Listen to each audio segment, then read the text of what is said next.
Welcome welcome friend, युक्ति IAS के इस ऑनलाइन प्लेटफॉर्म पर मैं अमर अरविंद आप लोग का तहे दिल से स्वागत करता हूं। उम्मीद करता हूं अपनी तैयारी को अंतिम रूप देने का प्रयास कर रहे होंगे। उसी प्रयास में युक्ति आईएएस आप लोगों के लिए इम्पोर्टेंट डे के नाम से एक सीरीज चला रहा है।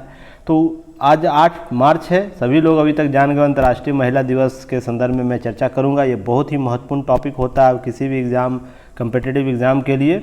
तो उससे संबंधित आज हम लोग क्या चर्चा करेंगे, इसे सबसे पहले देख लेते हैं। क्यों मनाया जाता है अंतर्राष्ट्रीय महिला दिवस?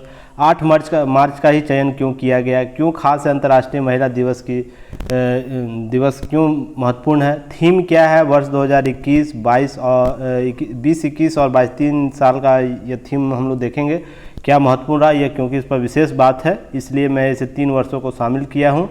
और SDG जो गोल है क्या है, लक्ष्य 5 क्या है महिला से संबंधित, उस पर हम विशेष चर्चा करेंगे। वैश्विक लैंगिक जो अंतराल रिपोर्ट होता है, जो जेंडर गैप रिपोर्ट है, उस पर हम विशेष चर्चा करेंगे। सतत विकास सूचकांक क्या है 2021, उस पर विशेष चर्चा किया जाएगा। नारी शक्ति पुरस्कार जो 2020 और 22 के लिए आज दिया गया, उस पर हम लोग चर्चा करेंगे। वो क्या है, किन किन महिलाओं को दिया गया है, जहाँ से प्रश्न पूछे जा सकते हैं। महिला सशक्तिकरण और भारत में प्रथम जो महिलाओं का स्थान है, प्रथम महिला जो बनी है महिला सशक्तिकरण के संदर्भ में, तो विशेष चर्चा हम करेंगे। आज 8 मार्च यूएनओ के द्वारा देखिए जारी किया गया यह लोगो, आप लोग याद रखिएगा। इस लोगो के संदर्भ में थीम दिया हुआ है, तो इससे संदर्भित आप लोग को प्रश्न भी पूछ सकता है। तो बहुत सी चीज़ें यहाँ पर देखने को मिलेगी युक्ति आईएएस पर।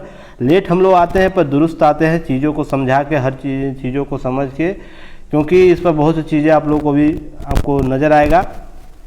आज इससे पहले हम लोग से जुड़ने के लिए आप लोग बहुत से प्रोग्राम चलाए जा रहे हैं, जिससे हम आप जुड़ सकते हैं हमसे। तो सबसे पहले आप लोग ऐप डाउनलोड करिए युक्ति आईएएस का, आप वहाँ हमें पाइएगा, या तो विजिट कर सकते हैं www.yuktiais.in पर, और वेबसाइट पर लॉगिन कर सकते हैं, विजिट कर सकते हैं। और जो भी प्लेटफॉर्म पर चलाया जा रहा है युक्ति आईएएस प्लेटफॉर्म पर, आप उसका सभी चीज़ों का आप उपयोग कर सकते हैं। यूपीएससी या स्टेट पीसीएस टेस्ट सीरीज चलाया जा रहा है, PT plus mains, SSC, banking, railway, bank, जितने भी गवर्नमेंट कम्पिटिटिव एग्जाम होते हैं, उसका हिंदी और इंग्लिश दोनों माध्यम में आप लोगों को टेस्ट चलाया जा रहा है। साथ ही साथ आप लोग टेलीग्राम पर बूस्टर के नाम से क्विज चलाया जा रहा है कमलेश सर के द्वारा, तो आप लोग जरूर उसमें शामिल होइए। इस बार कोड को स्कैन कीजिए और वहाँ हमसे जुड़ सकते हैं डायरेक्ट टेलीग्राम चैनल पर। जो अभी तक नहीं जुड़े हैं सभी लोग जुड़ जाइए। और साथ ही साथ या तो आप डिस्क्रिप्शन बॉक्स में सारे लिंक दिए रहते हैं, वेबसाइट का, ऐप का, या तो टेलीग्राम चैनल का, आप वहाँ से विजिट कर सकते हैं। कोई भी दिए गए नंबर से क्यूरी, जो भी संबंधित समस्या हो एग्ज़ाम को लेकर, आप बात कर सकते हैं। दिए गए नंबर से कोई भी क्यूरी हो संपर्क कर सकते हैं। हमारा टैगलाइन है, अभी नहीं तो कभी नहीं, अपना मोबाइल अपना कोचिंग। तो अपने मोबाइल को कोचिंग बनाइए, इसी उद्देश्य से हम लोग आगे बढ़े हुए। देखिए प्रोग्राम चल रहे, बहुत से प्रोग्राम चल रहे। 67 बीपीएससी के संदर्भ में प्रोग्राम चलाया जा रहा है, तो आप लोग इससे शामिल हो सकते हैं। साथ ही साथ आप लोगों को 67 बीपीएससी के संदर्भ में आप लोगों को प्रोग्राम चलाया, जिसमें 21 टेस्ट शामिल है। सभी प्रोग्राम चल रही है, हाफ हो गया, आज डेट भी बढ़ा दिया गया, 5 तारीख कर दिया गया। तो आप लोग सभी लोग अच्छे तरीके से तैयारी कीजिए, समय मिल रहा है, आप इस चिंता में नहीं, तो डेट बढ़ रहा है पर उपयोगी डेट है आप लोगों के लिए। जितना अतिरिक्त समय मिल रहा है उसका सदुपयोग कीजिए। चलिए हम लोग आगे बढ़ते हैं। आप और एक घोषणा और है, आपको यूपी पीसीएस का डेट जल्दी अनाउंस कर दिया जाएगा। यह 21 मार्च से इसका टेस्ट सीरीज अवेलेबल हो जाएगा। इसके लिए जल्दी आप लोगों को जो भी थंबनेल आप लोगों को उपलब्ध करा दिया जाएगा, तो आप लोग जुड़ सकते हैं। यह देखिए किसी भी एग्जाम के लिए जो लूसेंट बूस्टर एमसीक्यू चलाया जा रहा है, बहुत ही महत्वपूर्ण है। इसमें हिंदी इंग्लिश दोनों मीडियम के अभ्यर्थी भाग ले सकते हैं। क्विज होता है, साथ ही साथ 600 से अधिक प्रश्नों को टॉपिक वाइज कवर कराया जाएगा। यह सभी एग्ज़ाम के लिए महत्वपूर्ण है, तो जो भी लोग इसको परचेज करना चाहते हैं कर सकते हैं। मात्र 199 फी रखा गया है, जिसमें 600 से अधिक प्रश्नों का आप लोगों को पीडीएफ भी दिया जाएगा, साथ ही साथ वीडियो एनालिसिस भी किया जाएगा, और इसके लिए टेस्ट भी आप लोग ऐप पर दे सकते हैं। तो आप लोग जुड़िए जल्द से जल्द। चलिए हम लोग बात करते हैं अब आगे कि अंतर्राष्ट्रीय महिला दिवस है क्या।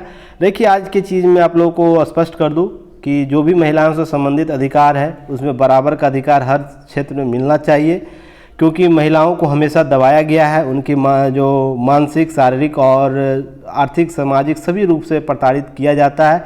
यह काल कालांतर से चला आ रहा है। तो इस अब ये जो हमारी नवीन पीढ़ी है उसको ज़रूर है कि महिलाओं से संबंधित जो अधिकार हैं उनको दिए जाने चाहिए, सामाजिक और व्यवहारिक सभी स्तरों पर। तो इससे संबंधित चलिए हम लोग बात करते हैं क्यों मनाया जाता है अंतर्राष्ट्रीय महिला दिवस। तो विश्व के विभिन्न क्षेत्रों से महिलाओं के प्रति सम्मान प्रदर्शित करने के उद्देश्य से इस दिन को महिलाओं के आर्थिक, राजनीतिक, सामाजिक उपलब्धियों के उत्सव के तौर पर मनाया जाता है। साथ ही साथ यह प्रत्येक वर्ष 8 मार्च को अंतर्राष्ट्रीय महिला दिवस के रूप में आयोजन किया जाता है। आधिकारिक मान्यता कब दी गई? यह आधिकारिक मान्यता संयुक्त राष्ट्र संघ द्वारा वर्ष 1977 में दी गई। देखिए यहाँ पर आप लोगों को मैं एक क्लियरिफिकेशन कर दूँ कि बहुत से जगह वेबसाइट पर आपको 975 मिलेगा, ठीक ना। आप इससे कंफ्यूज मत होइए। बहुत से पेपर जो दिया जा रहा है उसमें 1775 है। यह डेट लिया गया है यूएन वुमेन जो संस्था है, यूएनए का संयुक्त राष्ट्र संस्था का, उससे यह डेट लिया गया। वहाँ पर आपको 1977 दिया हुआ है। तो आप इसे आधिकारिक मानिए, क्योंकि ये अथॉरिटी के जो संस्था मनाती है उसका ही डेट वैलिड होगा। बहुत से आप लोगों को वेबसाइट पर, बहुत से जगह पर आप लोगों को बहुत से पेपर, ऑनलाइन पेपर जो है, या तो जो आप ई पेपर पढ़ते हैं या कोई भी प्रिंट मीडिया पढ़ते हैं, सभी जगह 175 दिया हुआ है। मैंने आज देखा था तो बहुत अचंभित रहा। कोई डाटा सोर्स वेरिफिकेशन नहीं होता है और उसे दे दिया जाता है। तो इसे आप लोग नहीं मानिएगा। नहीं तो आप लोगों को विश्वास ना हो तो आप विजिट कीजिए यूएन वुमेन लिखिएगा और अबाउट लिख दीजिएगा। आपको यह डेट आप लोगों को वहाँ पर शो करेगा कब से यह मनाया जा रहा है। तो आप लोग जरूर विजिट करके एक बार देखिए, इसकी सत्ता जांच कीजिए। सर्वप्रथम वर्ष 1909 में अंतर्राष्ट्रीय महिला दिवस का आयोजन किया गया था। यह कहाँ किया गया था? अमेरिका में किया गया था। आगे तो सर्वप्रथम आयोजन कहाँ गया, यह भी डाटा वेरी किया हुआ, 199 दिया हुआ है, कहीं कहीं दिया हुआ है। तो इसे आप लोग नहीं मानिए। ये जो डाटा दिया हुआ है, यह जो डाटा हमने शामिल किया है UPSC, यह डाटा यूएनओ के वुमेन संस्था जो है उसमें दिया गया है। तो आप इसे ऑथेंटिक मान सकते हैं और इसका क्रॉस वेरिफिकेशन आप लोग जरूर कीजिए उस यूएन में जाकर। संयुक्त राष्ट्र का यूएन विंग जो है उस पर आप लोग बात जाकर देख सकते हैं। नेक्स्ट है आप लोगों को 28 फरवरी 1909 में संयुक्त राज्य अमेरिका में प्रथम राष्ट्रीय महिला दिवस मनाया गया। तो यही है 1909 में सर्वप्रथम मनाया गया था। अमेरिका की सोशलिस्ट पार्टी जो उस समय की थी 1909 में 28 फरवरी को न्यूयॉर्क में वर्ष 1908 में कपड़ा श्रमिकों के हड़ताल के सम्मान में नामित किया गया, जिसमें महिलाओं के कामकाज की परिस्थितियों के खिलाफ विरोध किया गया। इसी परिप्रेक्ष्य में यह दिवस मनाया गया है। 28 फरवरी पहले मनाया गया था। तो यह प्रश्न आपको पीटी में पूछ सकता है कि महिला दिवस उससे पूर्व जो था यह सर्वप्रथम किस डेट को मनाया जाता था। तो 28 फरवरी को याद रखिएगा। 28 फरवरी को यह पहले मनाया जाता था, पर 1977 के बाद से यह 8 फरवरी हो गया है। तो ये चीज़ें आप लोग को स्पष्ट होनी चाहिए। नेक्स्ट आप लोगों को ध्यान देनी है। चलिए अंतर्राष्ट्रीय महिला थीम दिवस क्या है, इस पर हम लोग चर्चा कर लेंगे। वर्ष 2020 का विषय क्या था? मैं पीढ़ीगत समानता, महिलाओं के अधिकारों को महसूस कर रही हूँ। यह महत्वपूर्ण थीम था उस वर्ष, क्योंकि उस वर्ष जो यूएन वुमेन है संस्था यूएन का, उसकी 10वीं वर्षगांठ थी। तो अर्थात 2010 में इस संस्था की स्थापना की गई थी। इस संस्था की जो 10वीं वर्षगांठ थी, आपको पीटी में यह प्रश्न पूछ सकता है कि यूएन वुमेन की 10वीं वर्षगांठ कब मनाई गई है या वर्तमान में कौन सी वर्षगांठ है इस संस्था की। यही संस्था में आप लोग, इस संस्था में ही इस डेट का क्वालिफिकेशन दिया गया है 1977 का, जो मैं जिक्र किया, इस संस्था में ही दिया गया है। तो यूएन वुमेन आप लोगों को सर्च करना है, जाकर वहाँ अबाउट करना है और उसके वेबसाइट पर आप लोगों को नज़र आ जाएगा कि 1977 का 1977 का डेट दिया हुआ है। तो अगर आप लोगों को कहीं सोर्स 175 मिल रहा हो तो उसे आप लोग क्रॉस कर दीजिएगा, गलत कर दीजिए, उसे क्रिएट कर लीजिएगा, रिक्रिएट कर लीजिएगा, क्योंकि यह डाटा ऑथेंटिक सोर्स से मिला के दिया गया है। चलिए हम लोग, और ऐसा मेरे द्वारा प्रयास आप लोगों को बार बार किया जाता है फेसबुक पर और टेलीग्राम ग्रुप पर, जो भी एरर, जैसे हाल ही में मैंने लूसेंट का एरर आप लोगों को एक पेज सेंड किया था, जिसमें जो तटीय सीमा है जिसमें 81-18 की बात की गई थी PIB के द्वारा। जो पहले हम लोग 72-80 जानते थे, तो उसे चेंज करके PIB ने 81-18 माना है। तो इस डेट को भी आप लोग देखिएगा, मैंने आप लोगों को बार बार नोटिफाई करता है, इसलिए मैं सोर्स, ऑथेंटिक सोर्स से डाटा वेरिफिकेशन करता हूं, इसलिए आप लोग उसे ट्रुथ मानते हुए आगे बढ़ सकते हैं। चलिए हम लोग आगे और बात करते हैं। 2021 का थीम क्या था? नेतृत्व में महिलाएं एक कोविड-19 दुनिया में समान भविष्य प्राप्त करना चाहती है। तो यह महत्वपूर्ण था। उस समय भी कोविड के दौरान में समानता की बात की गई थी। वर्ष 2022 का थीम क्या है? जेंडर इक्वलिटी फॉर और सस्टेनेबल टुमारो जो है, तो आपको इससे संबंधित आपको यह महत्वपूर्ण हो जाता है। यह आप लोग को जो थीम है इसके लिए आप लोग महत्वपूर्ण है। एक अस्थायी समान काम कल के लिए समाज के लैंगिक समानता जरूरी है। ये हिंदी में अगर पूछेगा तो इस प्रकार से भी पूछ सकता है। तो आप लोगों को ध्यान रखना है कि 2022 का थीम किस रूप से। सेम एक्सप्लेनेशन आपको इंग्लिश मीडियम में भी उपलब्ध है। जो भी अभ्यर्थी इंग्लिश मीडियम का है तो इसके टेलीग्राम पर लिंक दिया रहता है, वहाँ से टेली किया जाता है, व्हाट्सएप पर सेंड किया जाता है, या तो ऐप और वेबसाइट दोनों जगह इस पीडीएफ को अपलोड कर दिया जाता है। तो आप लोग ऐप डाउनलोड करिए और ऐप डाउनलोड करके इस पीडीएफ को प्राप्त कर सकते हैं इंग्लिश मीडियम वाले, और अपना जो भी चीज़ें हैं आप इसको देख सकते हैं। सेम एक्सप्लेनेशन सेम आपको फॉर्मेट पर मिलेगा। सभी जो भी बोल्ड किया जाता है, यहाँ पर कलर किया जाता है, सभी चीज़ सेम रहता है। तो आप लोग इसे देख सकते हैं। आप लोग के लिए आसान हो जाता है इस सब चीज़ों को पढ़ने के लिए। जो भी कलर किया हुआ है उसको ज़रूर आप लोग देखिएगा कि 2021 gender equality for together sustainable जो कॉन्सेप्ट है क्या है, 1909 क्या है, सभी चीज़ों को आप लोग देख सकते हैं। चलिए हम लोग और आगे बढ़ते हैं। SDG जो गोल है, लक्ष्य 5 क्या है? इस महिला संबंधित है। तो लैंगिक समानता को हासिल करना, सभी महिलाओं के लड़कियों को सशक्त बनाना, ये SD जो सस्टेनेबल डेवलपमेंट गोल जो है उससे संबंधित लक्ष्य 5 से है। यह आपको 67 बीपीएससी में पूछा भी गया था। जो 64 बीपीएससी हुआ था उसमें SDG सतत विकास लक्ष्य को ही डायरेक्ट पूछ दिया गया। जो 17 लक्ष्य था और उसके 169 जो उप लक्ष्य थे उसी को पूछ दिया गया था। तो देखिए कहाँ से प्रश्न पूछा जाता है। तो इसलिए चीज़ों को समझिए कि किस रूप से हम आप लोगों को उपलब्ध करा रहे हैं हर चीज़ों को।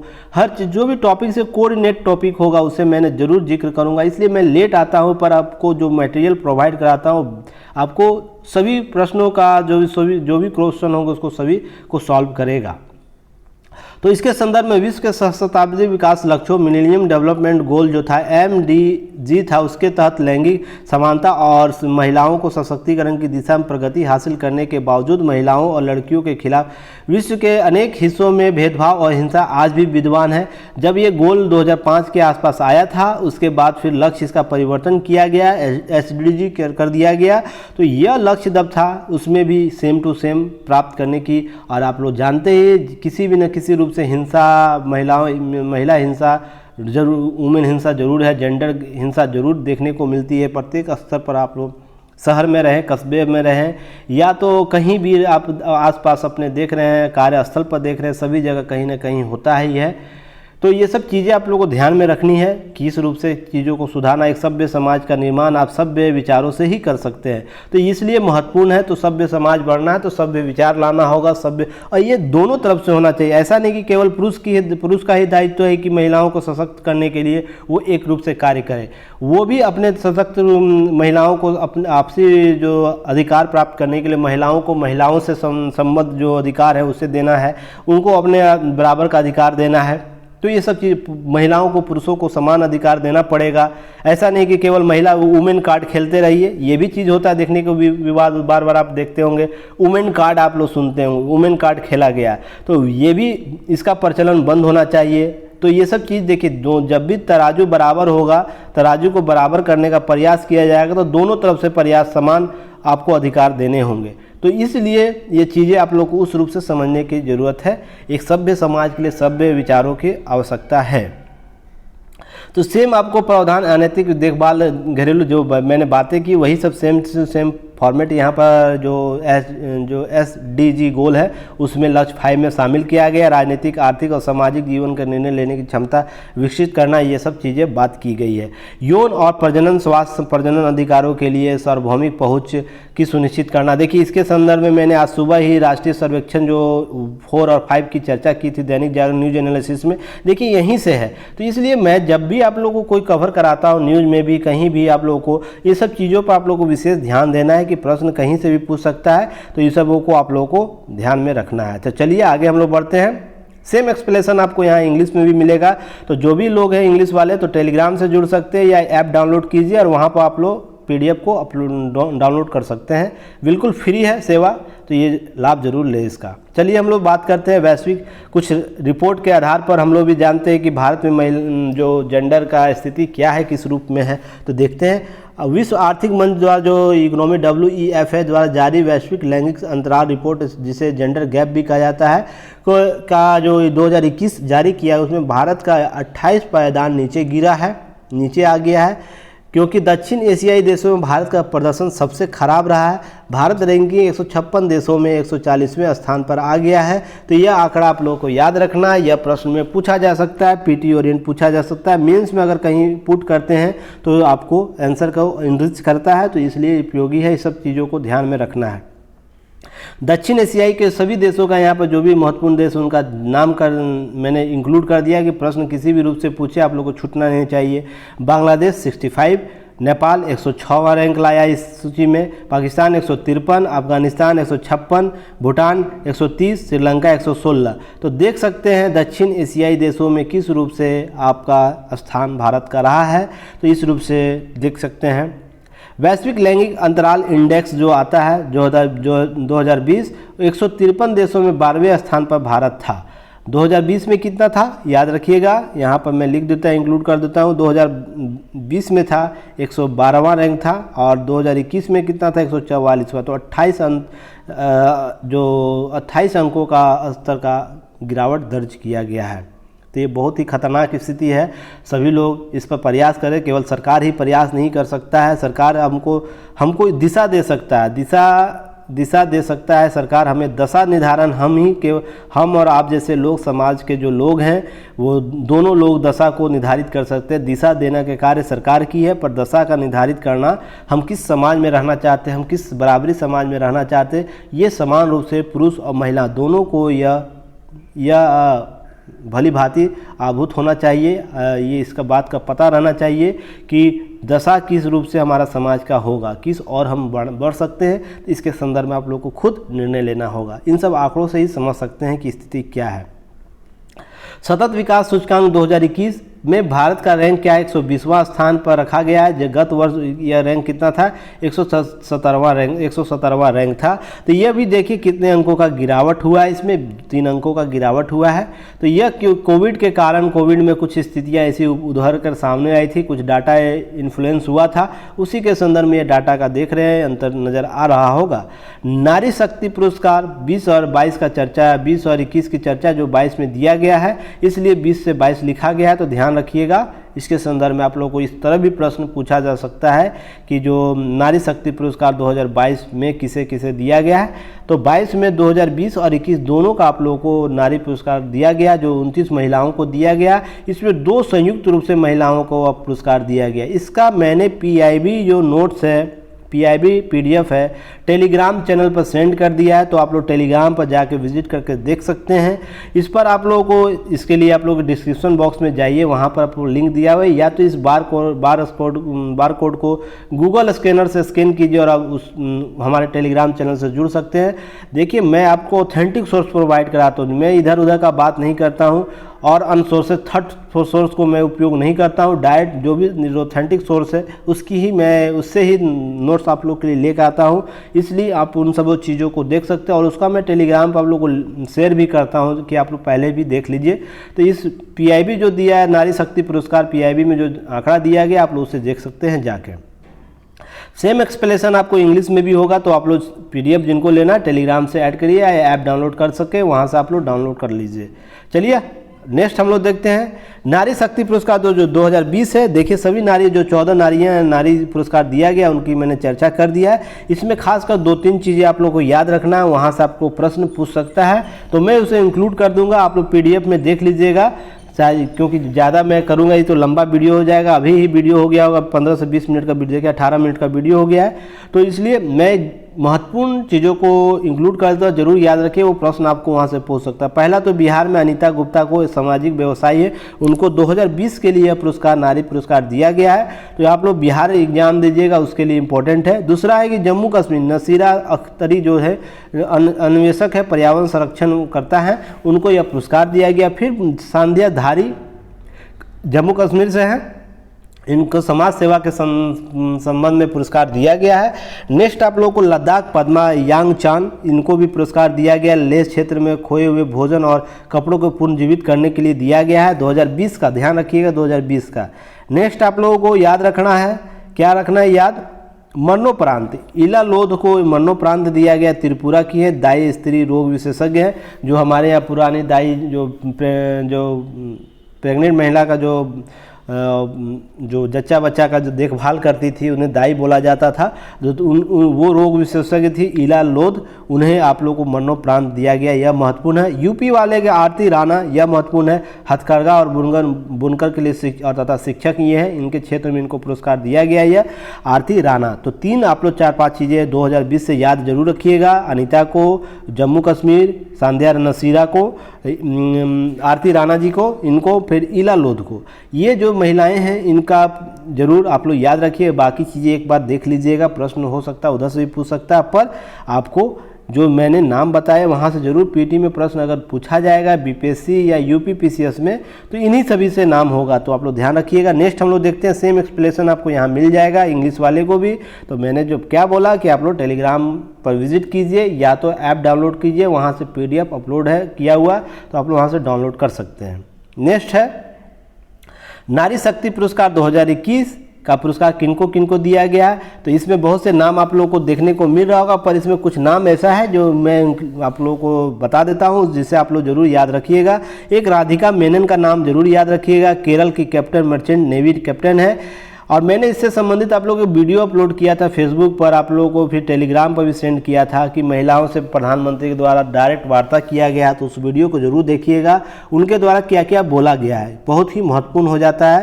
तो ये राधिका मेनन को आप लोग पहली जो प्राप्त करने वाली पहली महिला है जो असाधारण IMO यानी अर्थात मर्चेंट नेवी में समुद्र के क्षेत्र में ये पहली महिला है, तो यह बहुत ही महत्वपूर्ण हो जाता है।